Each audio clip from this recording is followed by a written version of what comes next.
Malam, nama saya Nathanael Pratama dari kelas 10 Sains 3. Saya ingin membuat video untuk memenuhi tugas saya tentang ekosistem. Ekosistem adalah suatu sistem ekologi yang terbentuk oleh hubungan timbal balik tak terpisahkan antara makhluk hidup dengan lingkungannya. Komponen penyusun ekosistem yaitu ada dua. Satu, komponen abiotik. Dua, komponen biotik. Komponen abiotik yaitu komponen ekosistem yang terdiri atas benda-benda mati di ekosistem. Misalnya yaitu antara lain air, tanah, udara, cahaya, suhu, batu, dan lain sebagainya. Sedangkan komponen biotik adalah yaitu komponen ekosistem yang terdiri atas benda-benda hidup di ekosistem. Komponen biotik ini memiliki peranan yang khusus antara lain: satu, produsen terdiri atas tumbuhan yang memiliki klorofil dan memiliki kemampuan untuk melakukan fotosintesis.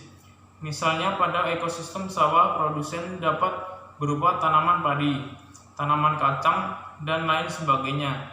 Sedangkan pada ekosistem sungai atau danau, produsen dapat berupa fitoplankton seperti Euglena dan lain sebagainya. Dua, konsumen terdiri atas hewan yang akan memakan produsen atau makan hewan lainnya. Konsumen ini dapat berupa herbivora, karnivora, dan omnivora. Tiga, detritivore atau pemakan sampah makhluk hidup yang telah mati. Contoh hewan detrivore adalah cacing tanah, rayap, fluing, tripang, dan lain sebagainya. 4. Dekomposer atau pengurai yang bertugas menguraikan zat organik kompleks menjadi zat organik yang sederhana. Contoh dari dekomposer yaitu jamur dan bakteri. Satuan-satuan makhluk hidup penyusun ekosistem. Di dalam sebuah ekosistem juga terdapat satuan-satuan makhluk hidup yang meliputi individu, populasi, komunitas, ekosistem, bioma, dan biofer. Interaksi antar komponen ekosistem. Komponen biotik dan abiotik bukan merupakan satu kesatuan yang tidak terdiri sendiri dalam komponen suatu ekosistem. Komponen lain, contoh suatu tumbuhan dapat hidup dengan baik karena air, tanah, udara, dan cahaya matahari. Hasil pernafasan pada makhluk hidup berupa karbon dioksida yang akan dimanfaatkan oleh tumbuhan untuk sebagai fotosintesis. Makhluk hidup menghasilkan sisa pencernaan bahkan mati sehingga nantinya akan diuraikan oleh dekomposer. 1. Interaksi antar komponen biotik. Interaksi makhluk hidup terjadi di dalam ekosistem baik saling menguntungkan salah satu pihak maupun merugikan salah satu pihak. Interaksi terjadi karena untuk memenuhi kebutuhan hidupnya, sehingga makhluk hidup akan tergantung dengan makhluk hidup yang lainnya.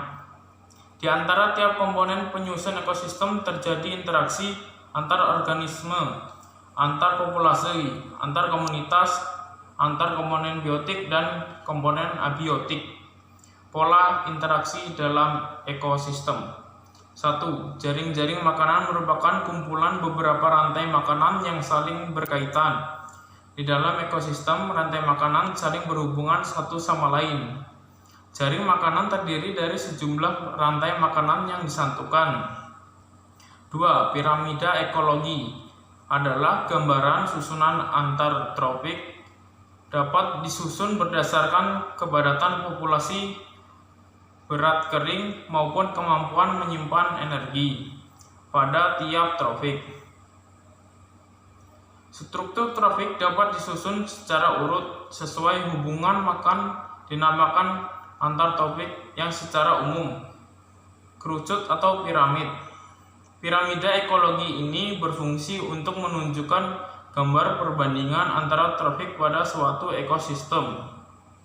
3. Daur biogeokimia adalah daur ulang air dan komponen kimia atau juga disebut unsur kimia yang melibatkan peran serta dari makhluk hidup termasuk makhluk dan bebatuan atau geofisik. Daur biokimia memiliki peranan yang sangat penting bagi kehidupan manusia yang termasuk daur biogeokimia antara lain 1. Daur fosfor, daur air, daun belerang atau sulfur, daun karbon dan oksigen, daur nitrogen. Berikut penjelasan dari saya, kurang lebihnya saya ucapkan terima kasih.